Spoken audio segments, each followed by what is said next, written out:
I'm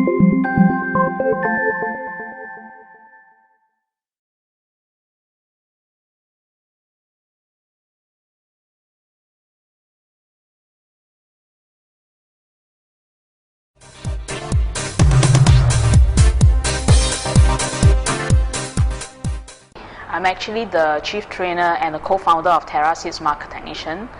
I started trading illegally when I was age 17 because my mother was involved in the stock market, and that time we were using a teletext machine, and she doesn't really know how to use the television.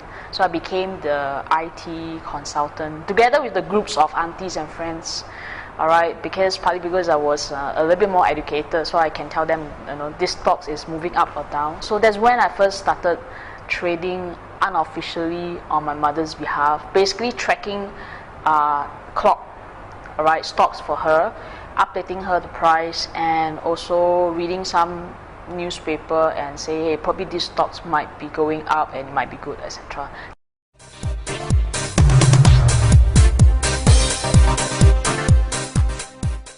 I made a lot of money. 17 years old, I was still doing JC, and I had like $10,000 from all my ang pao's money that I have, and I gave it all to my mother because I don't have, not of the right age to open a trading account. With 10,000, I made 40,000. All right. 1997, when the Asia financial crisis came, I lost the 40,000 profit. I lost again another 40,000 from her. So when we saw everything, we lost probably 100,000+ already.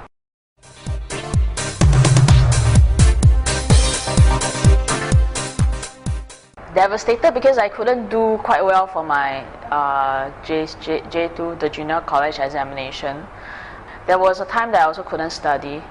Before I went to the university, in fact, I worked probably 7 days a week, doing factory worker, doing tuition, and probably work about 18 hours just to get a little bit of money so that I can reduce the amount of debt that I have to my mother.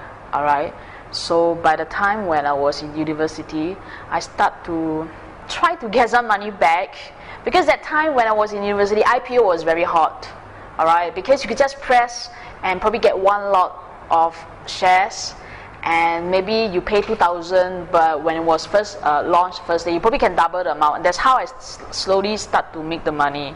I was devastated. I was trying to find all means of way to pay her the money. So when I complete my university for 3 years, I was trading. That means every time when I went to the library, people go there to study. But the first thing I went there is to look at the teletext machine.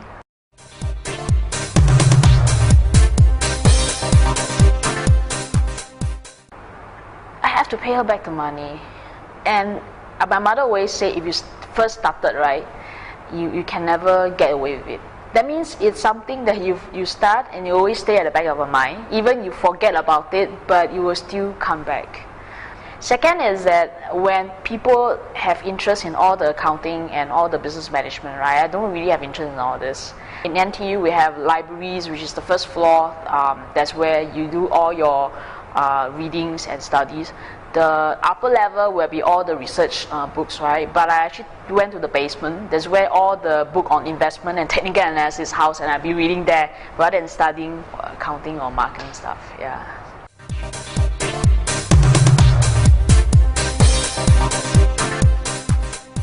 Okay, I actually never learned from anyone. That means I never attended any schools. If you ask me who did I learn from, I probably learned from the market. Alright, meaning that I learned from my own losses and my own winning. So then that's when I started to read some books, basically on the area of technical analysis. Alright, and I start to explore the methodology. In about 17 years, I probably learned from how the market moves, experience of all the different market conditions, and basically from the losses I make, and also later on by repeating the winning examples or winning practices, and that's how I learned all this stuff. Yeah.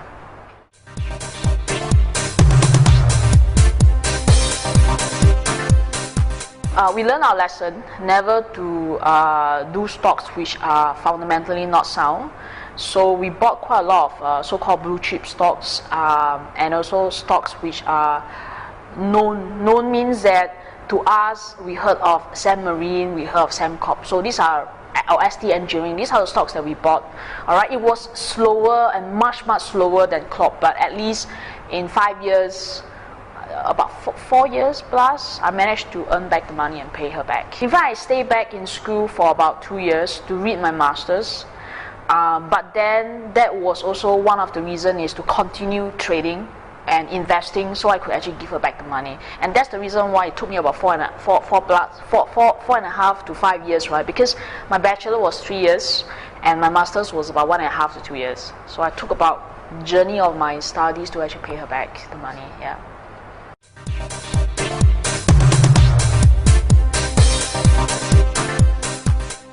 I was very relieved because I returned back to my mother, but it also caused me a little bit scared as well, because my intention is to pay her back, and I knew how tough it was. And when you knew how tough it was, right, then the question is that, do you really want to continue?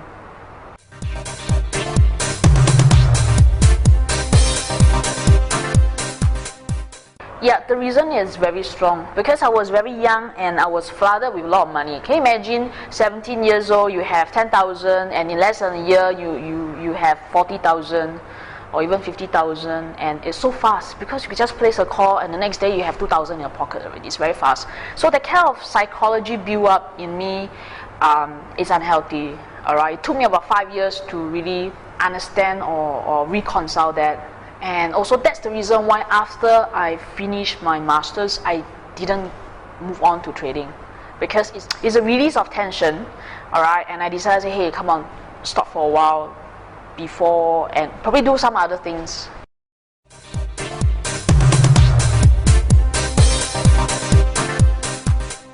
I told myself, no, I don't want to trade anymore, so I went to work. But whenever you pass by and you heard maybe, oh, STI is down 70 points. Oh yeah, why? You know, you go and read about it. So I never really stopped, even though I told myself probably I want to take a rest.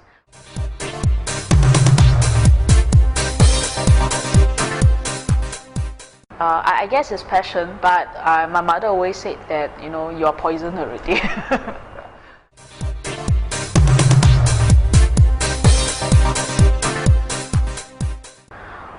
When I was 20 plus years old, I mainly did stocks, alright.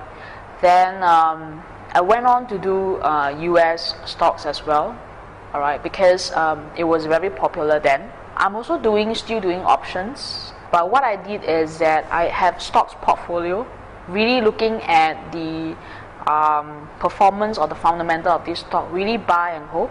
Options is something that I use to not really hedge, but to get a little bit of short-term gain. For example, because I'm actually doing very much swing trading, alright, so I'm not intraday contra type of people. So probably long-term stock position, probably a few months or half a year or 1 year. Option will be used to do the swing because there's ups and downs. So I used to buy the dips and then sell when it goes up, for example. About 6 or 7 years ago, alright, I went into the forex market as well. Yeah.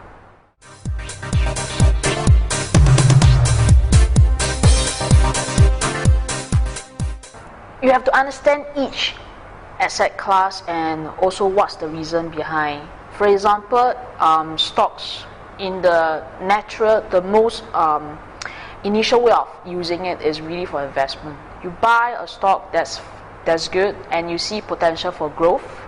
You buy and you ride the trend. Alright, but options for me is that you could get money quick fast, because if you could see that when a stock moves, it will always move in an up down manner. So you could use this to get a bit of short-term gain.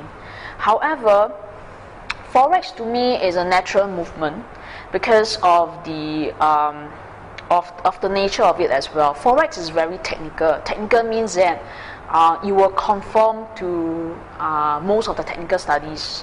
So it's natural for me to move to there, because then I find a lot of competitive edge to myself.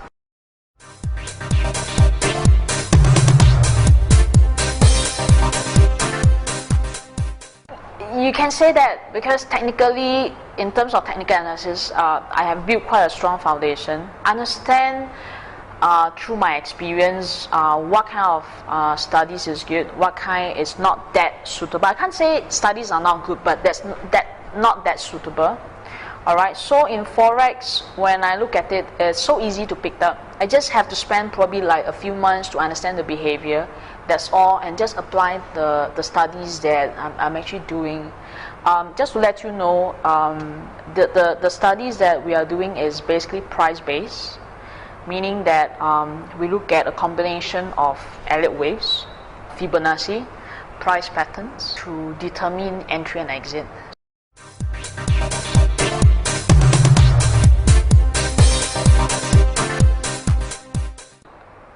There are two groups of studies category, two broad groups. Alright, one is what we call breakout methodology. Alright, another group is what we call a retracement-based methodology. Now, what's the difference? A breakout-based methodology means that you have like a roof or a resistance on top. You assume that price have the energy to break above it. That's the assumption of breakout method. What we are using is a retracement base. We assume that a resistance naturally would remain as a resistance, a barrier, and we always sell a resistance. Alright, and that's also said we always sell a support. Alright, so that's called a retracement base. That means we let an initial upthrust or momentum to establish. Alright, we always buy when it comes back down. That's called retracement. Alright, so when I do the analysis, it's about using or understand the wave structure, Elliott wave. Now, by itself, Elliott wave is really difficult to apply. When you trade, you count the different waves. It's so tough. All right. So what I did is I simplify Elliott waves, okay, to trade only the retracement waves. All right, and we find the best point, which we call the optimum zone. Alright, using a combination of Fibonacci, a method of Fibonacci retracement, Fibonacci extension, Fibonacci projection. We determine the confluence together with simple concepts such as support resistance. We determine that the best point to enter, coupled with a trigger. That means that once you have determined the zone, you need to have an indication that you can enter. So we couple that with a trigger, put in a trade. Alright. But before we put in, we'll always determine the strength of this trade. Then we let the position roll. Yeah. So this is how we make entry on a trade.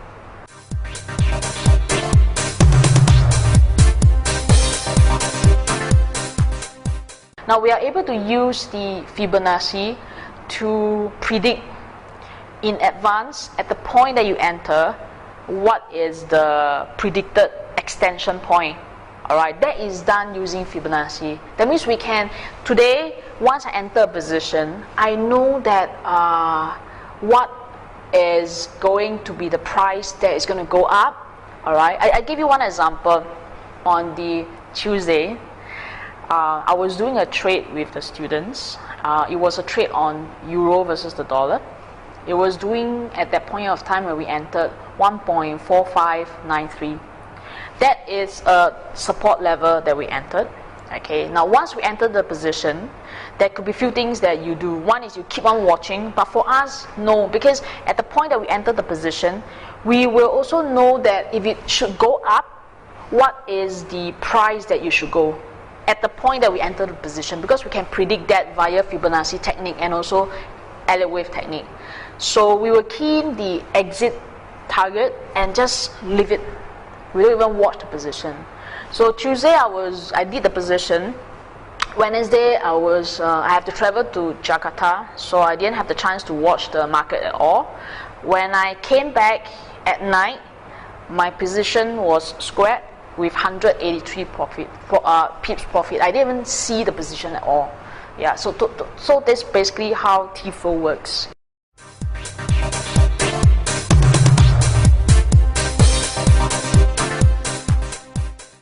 The minimum reward to risk that we can enter is 2:1.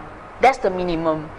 But always, right, you can find that when you do this kind of methodology, the reward to risk when it actually hit is actually higher than 2:1. We measured our reward to risk when we did the live trading here. There's about 3.5 to 1.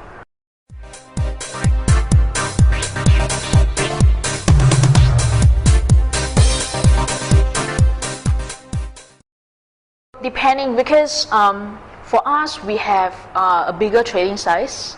So what I do versus what my student did is very different. For example, I will enter 5 contracts, for example, or maybe 3 contracts, right? So at the first target profit, I will square off 1, all right? Then shift the remaining 2 to break even, or even sometimes break even plus profit. Okay. Now we call these remaining 2 trades as free trades. That means that should the market or should price fall, you still lock in profit for the first one, and the 2 remaining leg, right, will be 0. You earn nothing, but you don't lose anything at all. Now by doing so, your psychology will be very strong. All right. When you hit the second profit target, you will square off the second one, and you shift the third leg. All right. To depending, because we have set rules to lock in more profit, and should even the price comes down, you will even have profit already. That's how we go on to manage psychology and also our money management as well. Now, but some students who started new, for example in Forex, sometimes they may only trade small size, maybe 1 lot or 2 lots.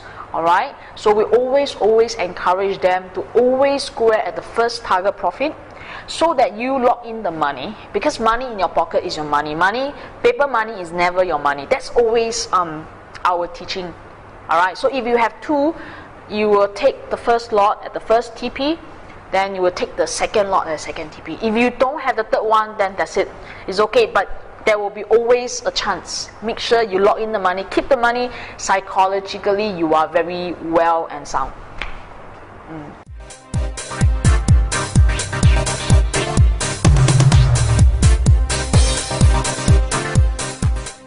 You are true to say that, because under TerraSeeds philosophy is that we always believe this keyword called being able to sustain. We don't want to look for short-term or quick way of making the money. You want to have a sustainable way of making your money. Yeah.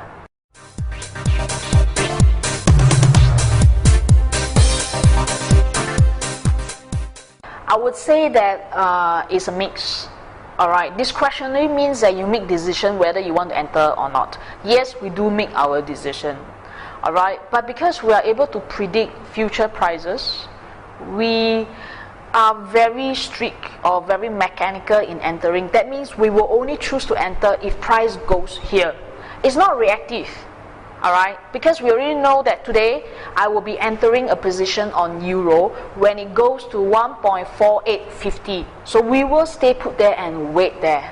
Alright, we will never deviate our attention to make an entry earlier or not. Alright, so I would term these, because with a very with the profit and the stop loss and the entry price being fixed, right, that is under mechanical. But if you want me to give you an answer, our methodology is more discretionary. It doesn't belong to the broad category of mechanical, but still there's still some component there.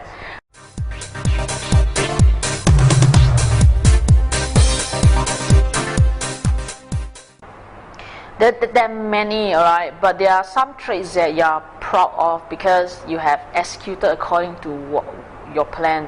One of the trade that I did was recent. LVS. Alright, LVS is a stock that I monitor. In fact, when LVS came crashing from 130 plus $140, I was there and I did suffer losses as well. It went all the way down to $1.60. I tracked that with T-Flow, and there was an entry at 250. So I bought in at 250, and I man it for my son's school fees or university fees, and I stay put in that trade until it went to $55. According to what T-Flow predicted, all the profit target according to what T-Flow predicted, and I act according to that. Now, is this the trade that earns me the most money? I would say no, but this trade is the one that I really do it accordingly, and it has a huge meaning because this is my son's first winning trade.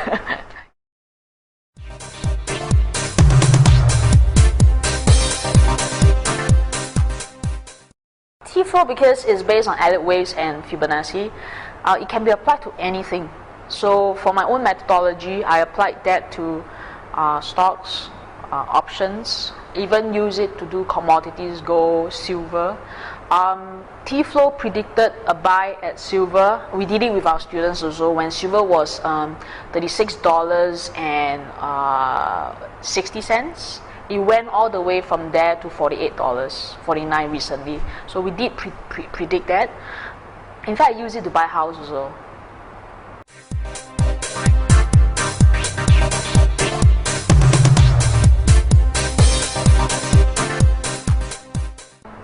We believe in keeping it simple. Alright, so when you apply T-Flow, you do not look at the fundamental picture, although you have to have an understanding about the big picture. For example, you have to understand that Aussie, for example, is now the currency with the highest interest rate, so it doesn't make sense to sell it down.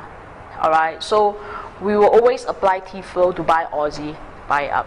Alright, so no, we do not apply any fundamental, because T-Flow is basically understanding that there's a flow being established. So who created this flow? The flow is being created by the banks, the institutions, the hedge funds, the funds, and the big boys. So what we did is that we always let the flow establish first. That means an upflow or downflow, and we trade the retracement subwave.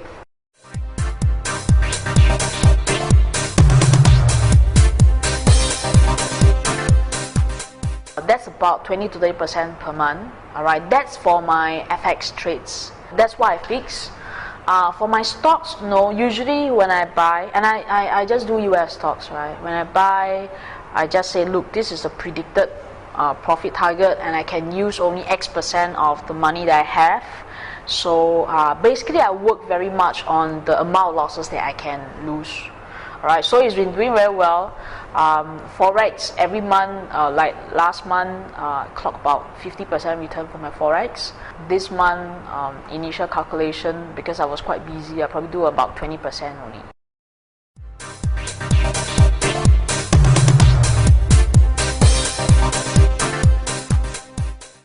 I don't put all my money in trading. I put only my disposable money in trading. So it means that I have a pie. Alright, the money that I put in trading is equal to my risk. The money that I don't put in the trading is equal to my reserve. Alright, so I only trade the money that belongs to the risk pie. That's about 30% of my money. What I do with the rest of the money is in property. Alright, and I term my business as also my investment. So my investment, plus also I also do fixed deposit, funds, unit trust, etc. Like for example, I also buy physical gold, also hard cash, put it in the bank as like a FD, fixed deposit. Yeah.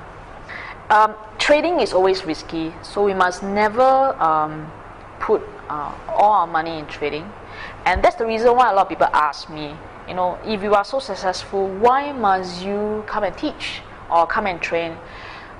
Because I view the whole thing as a pie. It's all about investment. It's all about managing risks. So therefore, having a business is about the other part of the pie.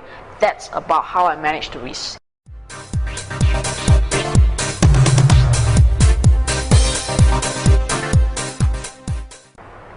I guess it's over time. Alright, you have to understand is that after I got back the money, I actually spent about 2 years working. Working means that I join as of all my friends to work.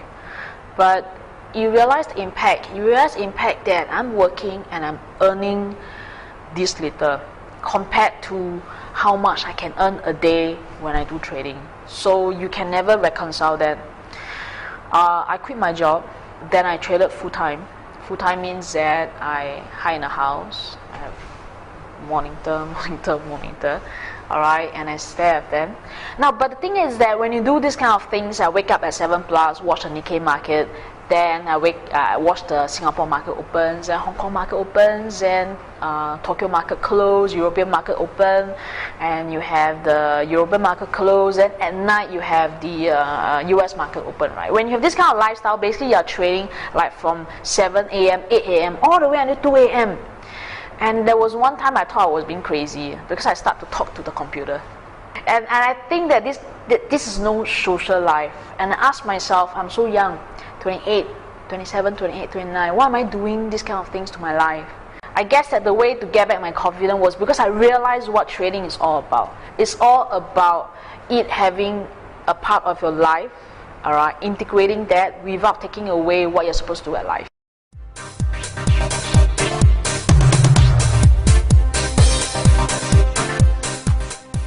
Yes, you could just place in a trade, maybe go for a movie.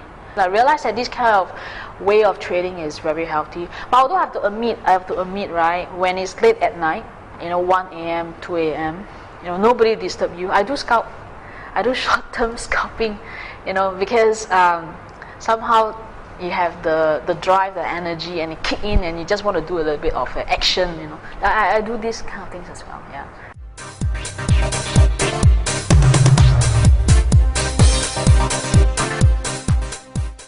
I would say about 10 years ago or maybe 8 years ago, all right, when I went through all the ups and downs, the huge loss and the huge gain, the huge loss and the huge gain, right, that somehow this is just a number game, all right. That means that today you make money, you don't feel a joy at all. Today I make 2,000, today I make 8,000, I don't feel anything. Today I lose 1,000, today I lose 8,000, I don't feel anything at all.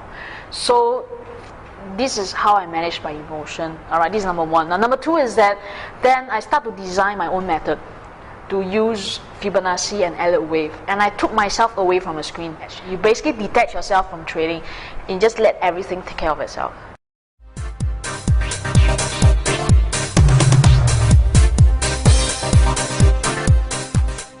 I have this habit. I will make consecutive wins about 6 to 7 times. Okay, and after 6 to 7 times, right, I will start to lose money. Why? I guess that is due to also personality. That means the first time you are careful, second time you are careful, third time you are careful, fourth time, because you win already, you start to let go of your guts, alright? Maybe fifth time, sixth time, right? So what I do is this. I knew that number 7 time or maybe number 8 time, right, I will lose money. So I have 2 accounts. One is my normal account, which I use to trade. Another one is what I term as my another account, which is like a micro or even a mini account. Okay, so number 7 time, when I start to know that, I get very confident, a little bit big head also sometimes. Although I hardly get this already, I will place my trades right on the account that has a smaller size. That means I still click the button, all right, but is to dissolve the desire to trade. Now, this trade will have, for example, losses. Maybe the number 9 trade also have losses, number 10 trades will also have losses, but you knew that in your heart, right, you already get rid of your demon, your desire, alright, but at the same time, the loss that you make is very little, is very minimal as compared to, your win. Now, losses cannot be avoided. You have to overcome that, and that's how I fight. Now, if you ask me how, this is what I did right now after understanding myself. So different people will have different way of fighting the demon. Last time what I did is I just walk away. Walk away means that I probably stop trading for a day or 2 or 3, etc., and just think through why. Also look at the past trade. What did I do right? What did I do wrong? Now I hardly do so. Alright, I only use this to contain or minimize my risk. I let it happen. I let the losses happen, but minimum risk, minimum losses. Yeah.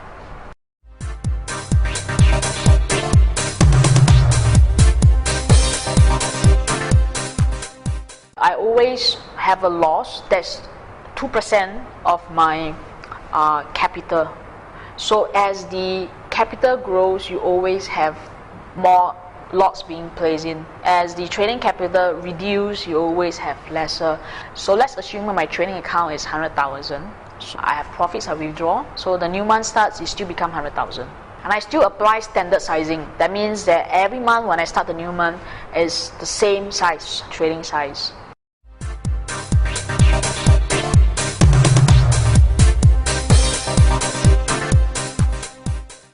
I wish that I knew how to use Elliott wave and Fibonacci like what I'm using right now. That would cost me a lot of, save me a lot of money. Looking back, if you ask me that if there's a new trader who wants to trade, then one of the strong message that I want to deliver is that you need to really do it the simple way. That means that don't go through all the complicated stuff. Alright, nail down a technique that you are comfortable with. I believe that all techniques are good. It's all about whether it suits you or not. Nail down a technique that you are comfortable with, and the technique has to be simple.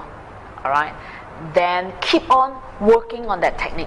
That means that keep on trading, keep on trying it, and don't go and explore new things and keep on adding new things inside. Keep on doing it until there's time that you realize that this one is totally not suitable for me.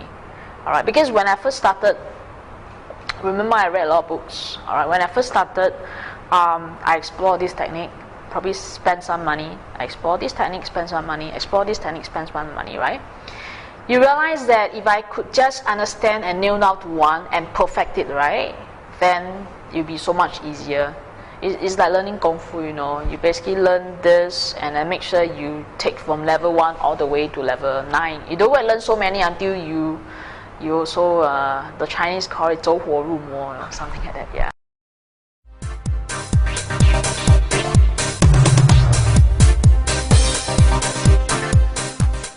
You need to ask yourself that, number one, how much reserve that I have to take care of myself plus my family for X years. So I think that people need to have a way to maintain your reserve in this, let's say, 1 year of journey that you're going to do full-time trading, so that your reserve goes smaller, lesser, in slower manner. That means that you have this reserve. Yes, I know that you will shrink because you are not making an income, so you always go like that smaller. Alright, so we have like my trainers, people who trade full-time. What we always do is that during daytime they are trading, daytime, afternoon time they are trading. They maintain two lives, two profiles. One is they are scalping because they are trading full-time, another one is they are doing the swing like what I'm doing right now. Then we get them to come here to train for us. Okay, at least by doing so they have social life, they get to know more people, but it also makes the reserve decline slower. So I think that if you want me to come up with the amount, right, you need to have a starting capital in the range of 100 to 200k minimum to really consider really trading. Yeah, you cannot start trading with 10,000 or 20,000. It's possible.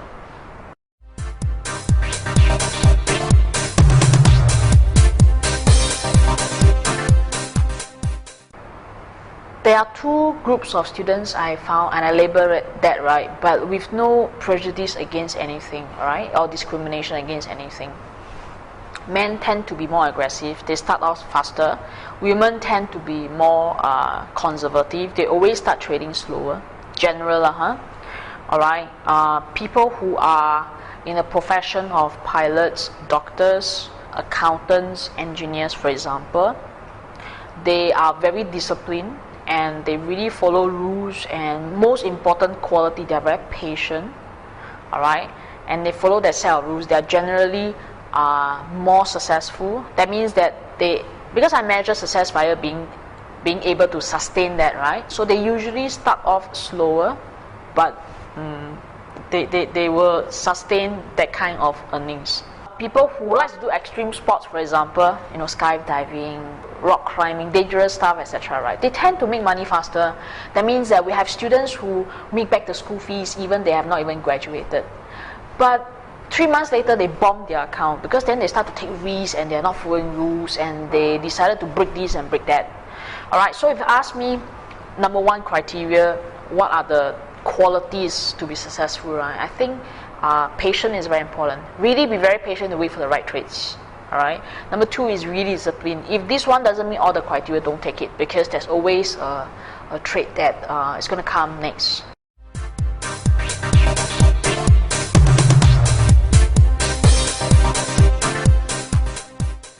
If there's a secret to trading, right, then my only thing is belief, because I always tell my students and stuff, you have to believe in the method they use, or you have to believe in the path that you are taking.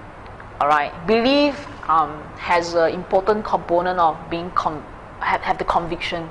I give you one example. I have a staff inside, her name is called Madhya. What happened to her is that she took T-flow and she has no other methodology, and she's not interested to explore any other methodology. She's been doing very well versus any other people who study a lot more, or who explore any other methods.